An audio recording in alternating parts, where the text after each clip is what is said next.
Module 14.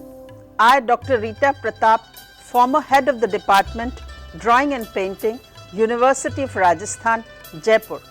I am going to speak on Imperial Patronage under the Northern Shung Dynasty, dated to 960 to 1127. The tradition of imperial patronage of painting was continued by the Shung emperors. By this time, the tradition of imperial patronage of painting was continued by the Shung emperors. By this time, the Imperial Painting Academy, first established by Ming Huang of the Tang Dynasty and placed on a firm basis by Li Hao Chu at Nanking, had become an important organization at court. This growing conventionalism reached its height under the Northern Shung Emperor Hui Tusung, for whom every picture painted in the Academy studios had to be pure in form and lofty in sentiment. Li Lungmin is chiefly known as figure painter who used the pure ink line Pai Mio or Pai Hua in the tradition handed down from Wu Taozu. The Song court finally established itself at Hangzhou in the southern province of Zhejiang. Hangzhou was considered the famous beauty spots of China because of its temples, pagodas, graves, mountains, and West Lake. The Imperial Painting Academy was re-established under the first emperor Cao Tusung, who reigned from 1127 to 1162. Li Tang's most characteristic technique was Ta Fu Pitsun Fa, literally big axe cut texture stroke method. A contemporary wrote about Li Tang's landscapes that they are firmly painted with rich flowing ink in a free, straight and abbreviated manner. Gradually, painters transformed the style that Li Tang had created into something more lyrical and romantic, chiefly by combining his axe-cut texture stroke with a new subtlety in the manipulation of ink tone. The tradition of imperial patronage of painting was continued by the Shung emperors. By this time, the Imperial Painting Academy, first established by Ming Huang of the Tang Dynasty and placed on a firm basis by Li Hao Chu at Nanking, had become an important organization at court. Senior members of the academy had a rank equal to that of ministers and were permitted to remain seated in presence of the emperor. But the status accorded them, while it brought their profession into high repute, was a mixed blessing. It imposed upon academicians the obligation to depict an ideally perfect world in which the sardonic realism of Chao Kan's painting Early Snow on the River. It is a detail on a hand scroll and belongs to Southern Shung Dynasty. It is in the collection of National Palace Museum, Taichung, Taiwan. Here, Chao Kan has painted a panorama of a riverside at first snowfall. In this scroll, travelers and fishermen huddled against a biting wind. The bare mud banks and bent and spiky reeds drawn with lively realism. Falling snow is rendered by a simple device of flicking white paint from the brush onto the silk. The scroll has sardonic humor unique in the annals of the Chinese court painting, or the scandalous subject matter of the Ku Hung Chung hand scroll would have been quite unthinkable. The night revels of Han Hisi Tisai, that is, ink and color on silk, and at present in the Palace Museum, Beijing. Thus, in contrast, Ku Hung Chung's hand scroll depicting the night or nocturnal revels of the licentious minister Han Hisi Tisai, rumors of whose thoroughly un-Confucian behavior with singing and dancing girls, of whom he had at least 100, had reached the ears of the Emperor Li Hao-chu. The scroll is chiefly remarkable for the manner in which the artist has clothed the highly suggestive detail in pictorial language of the utmost decorum. This growing conventionalism reached its height under the northern Shung Emperor Hui Tusung, for whom every picture painted in the academy studios had to be pure in form and lofty in sentiment. Even when the theme was tragic or dramatic, it was transferred into something noble and refined. The limits to which the late Northern Shung Academy painters were able to go in depicting a dramatic theme are shown in detail from Breaking the Balustrade. This scroll by an anonymous master of the early 12th century is also painted in ink and colors on silk and is at present in the Palace Museum collection, Taichung. It illustrates an incident in Han history when a loyal magistrate, Chu Yun, denounced a traitorous marquis in the emperor's presence. The angry emperor decreed that Chu Yun be executed, but the magistrate clung to the balustrade, insisting that he be cut to pieces there and then. As another loyal subject had once died, moved by his courage and by the pleas of a general, the emperor spared him and ordered that the broken balustrade be preserved as a memorial to his loyalty. The actors in the scene are here subtly characterized. On the left is the loyal magistrate held by the bodyguard. The general is in the center.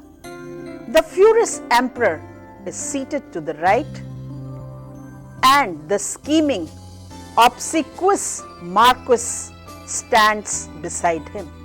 The drawing is fine and precise, the color warm and seductive.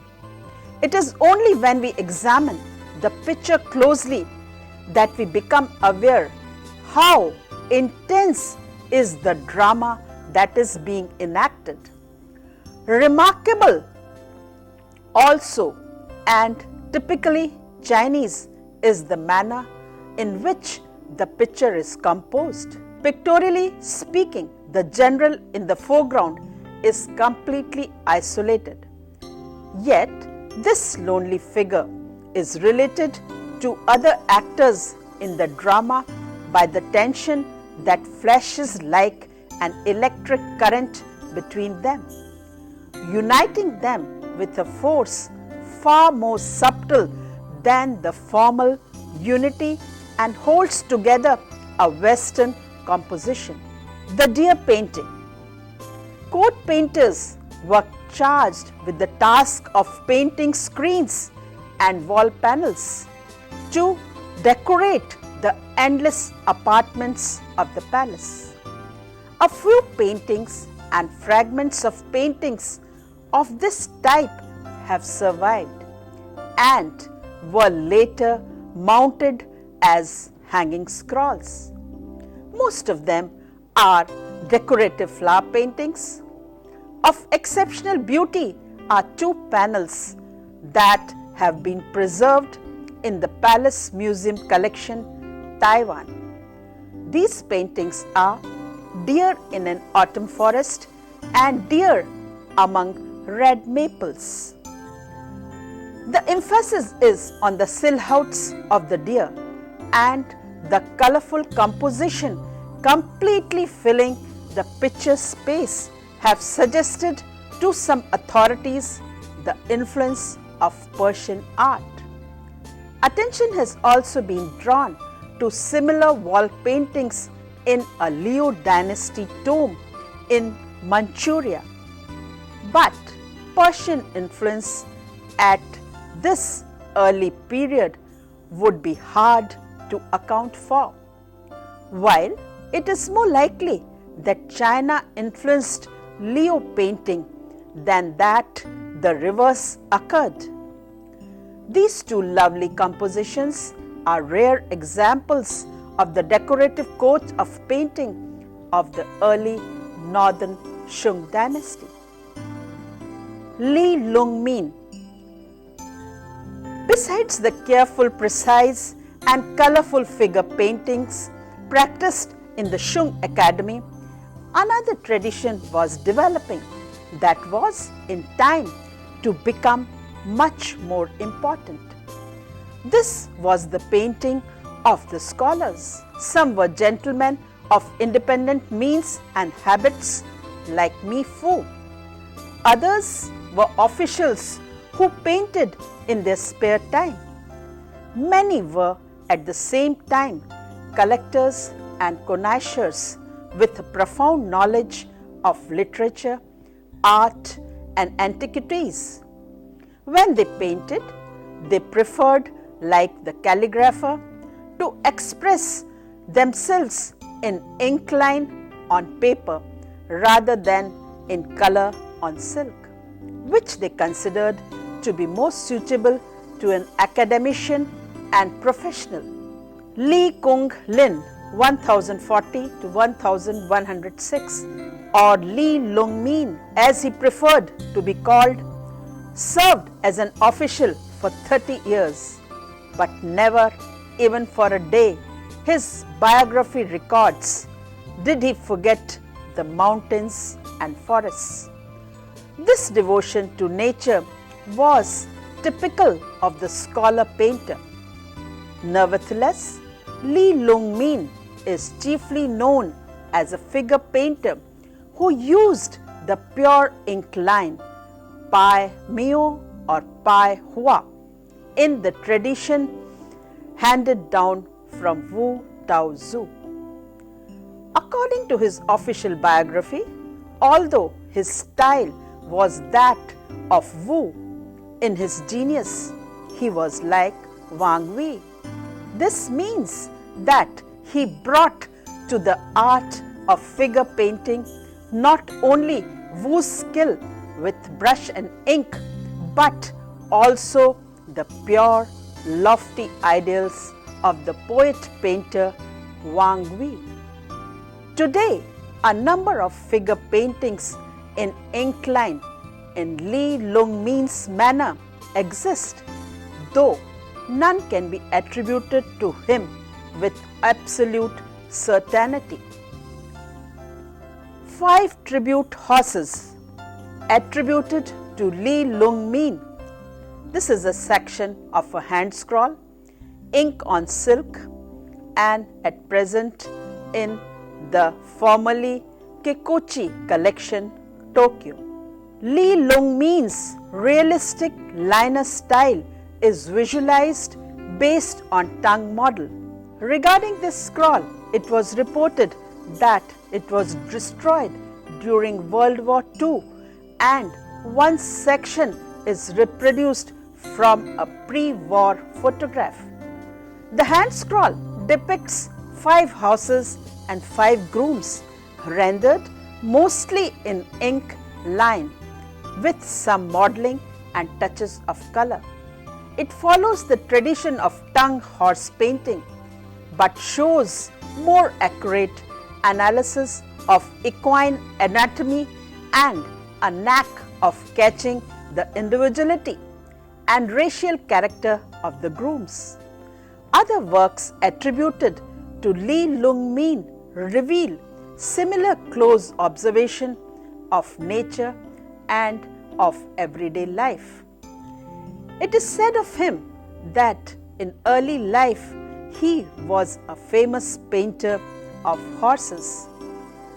Until so, the story goes on, a Taoist told him that if he continued much longer in this vein, he would become like a horse himself, whereupon he switched to other themes. The scroll of Arhats or Lohans, Buddhist saints in a landscape. This painting is in the Freer Gallery of Art, Washington, D.C. is attributed to his 12th century follower Fan Lung. But its dry, scrubby brushwork, its air of cool serenity, and its highly individualistic rendering of both figures and tree trunks are all typical of Li Lung Min himself. They provide a striking contrast in both technique and spirit to the academic ideals of figure painting exemplified in breaking the balustrade. The Southern Sung Academy, with the fall of the Kaifeng and the loss of the north to the Jin Tatars in 1127, the court fled to the south, taking what little it could of the great imperial collections. After a decade of wandering, the refugee Shung court in 1135 was finally settled at Hangzhou in the southern province of Zhejiang.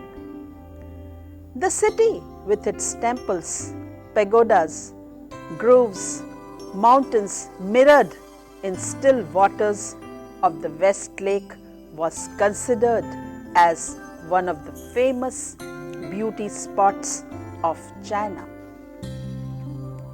The public believed it was their temporary capital.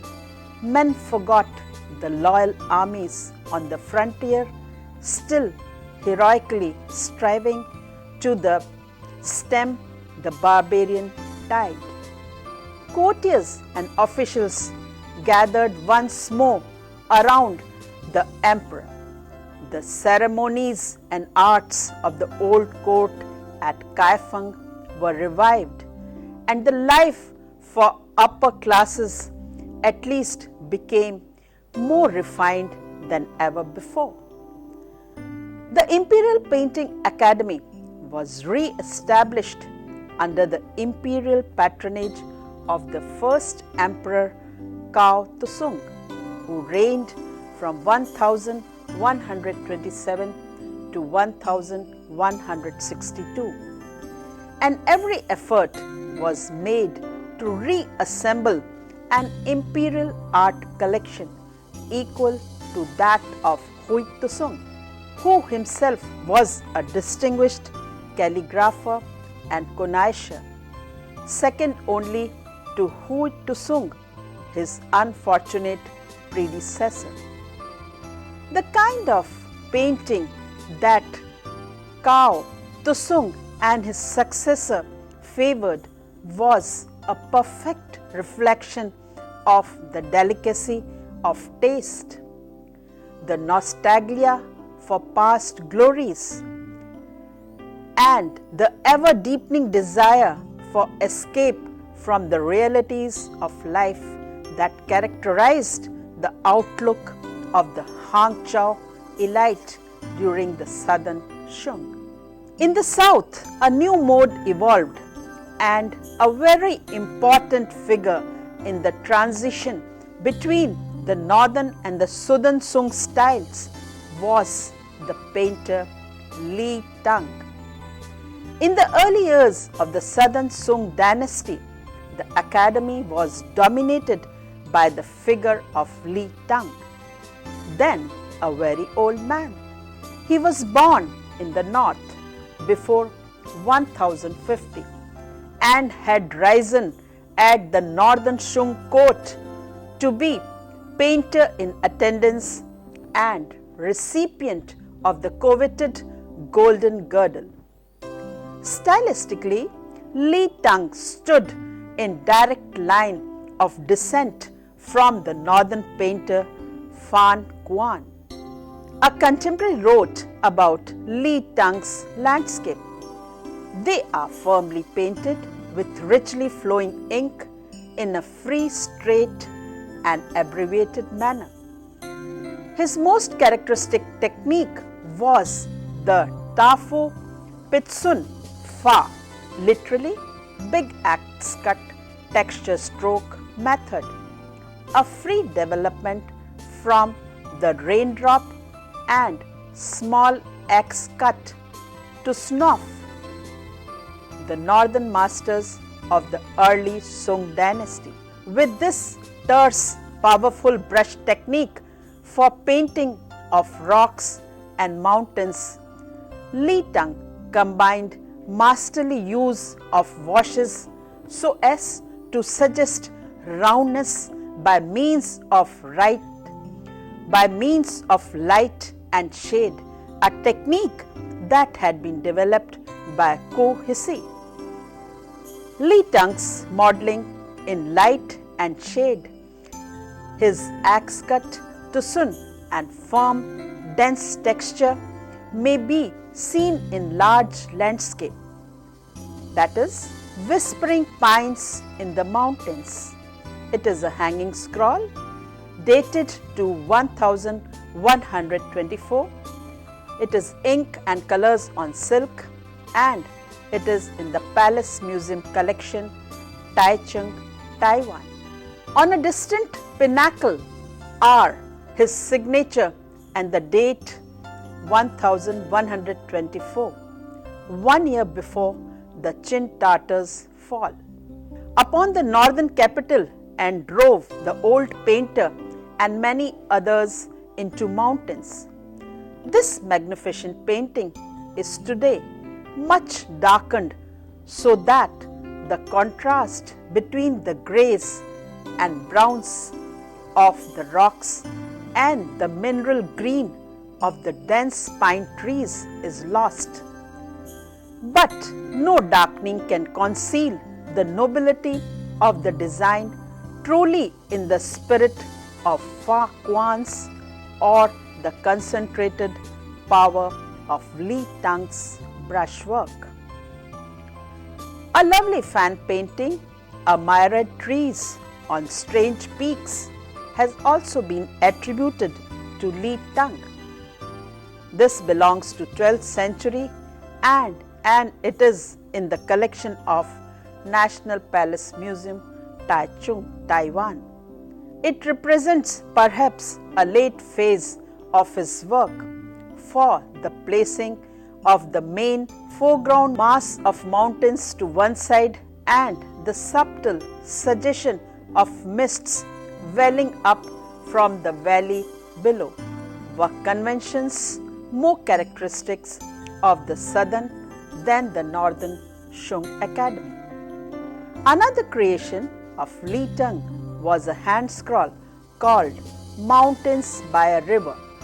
This is a hand scroll, ink and colors on silk, China, northern and southern Sung dynasty,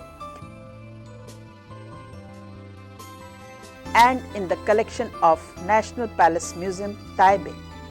The painting shows miniaturization of a traditional approach to landscape painting which seems both reasonable and compelling in its claim to be Southern Sung inheritance from Northern Sung style, the style of the Southern Sung Academy. The real innovations in Southern Sung painting were achieved in 12th century by artists following Li Tang, who developed and modified the achievements of the Northern Shung Academy painters. Some of Li Tang's immediate followers at the Hangzhou Academy, such as the robber-turned-painter Hsiao Chao, seem to have retained something of his vigor of expression, but as time went on, the Southern Sung court retreated further and further into its world of exquisite dreams.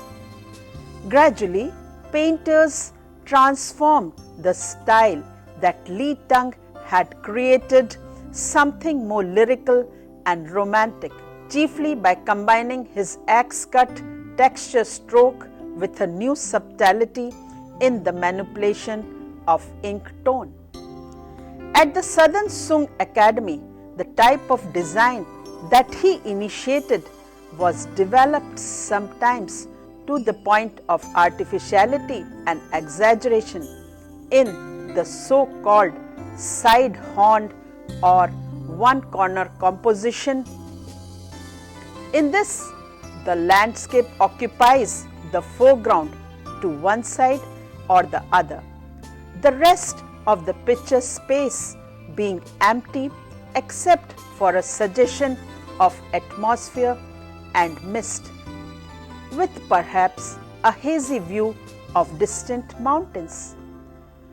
By means of this convention, artists were able to depict views that must have been very similar, that must have been very familiar to people gazing out across the West Lake from Hangzhou, as found depicted in Li Shung's fan. The Hangzhou boar in moonlight. It is a fan of 13th century and at present in the collection of National Palace Museum, Taichung, Taiwan. At the same time, the vaguely melancholy atmosphere of these pictures was perfectly in accord with the mood of the times.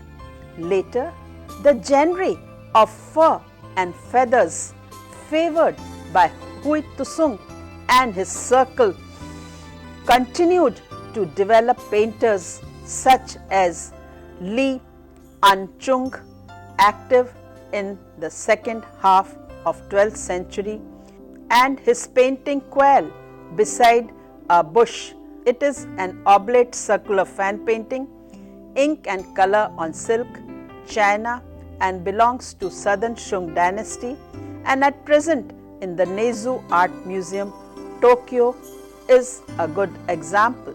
Mao Shung, active in the late Northern Early Shung period. His album leaf, Monkey, it is also ink and color on silk, belongs to China, Shung Dynasty, and at present in the Tokyo National Museum. Mao Shung produced studies after nature that were softer and less literary than those of Hui Tusung and Northern Sung painters. The pictorial and sympathetic nature of their renditions found an enthusiastic audience in the 13th and 14th century Japan and 20th century West. None of the signed works by these little masters imply specialization in a particular genre. Another painter, Li Di's work include flower studies, peonies, signed and dated to 1197 CE, album leaves, ink and color on silk, China, Southern Shung Dynasty, and at present in the collection of Tokyo National Museum. Painted with a consummate balance between realism and romanticism. Another painting, Returning Through Snow on a Water Buffalo, was also painted by Li Di. It is an album leaf mounted as hanging scroll, ink and slight color on silk. It belongs to China and Southern Shung Dynasty and at present in the collection of Yamato Bunkakan Nara. Here, the winter scene depicted by Lee D is particularly effective, both as accurate description of the winter setting and as visual projection of sympathetic interest revealed in the bend of the trees, limbs and rhythm of the plodding buffalo. These depictions thus represent the final development of the Southern Shung period. The development and culmination of this mode was also accompanied by two artists whose names are perhaps the best known to Westerners with any acquaintance with Chinese paintings. They are Ma Yuan and He Sha Kui.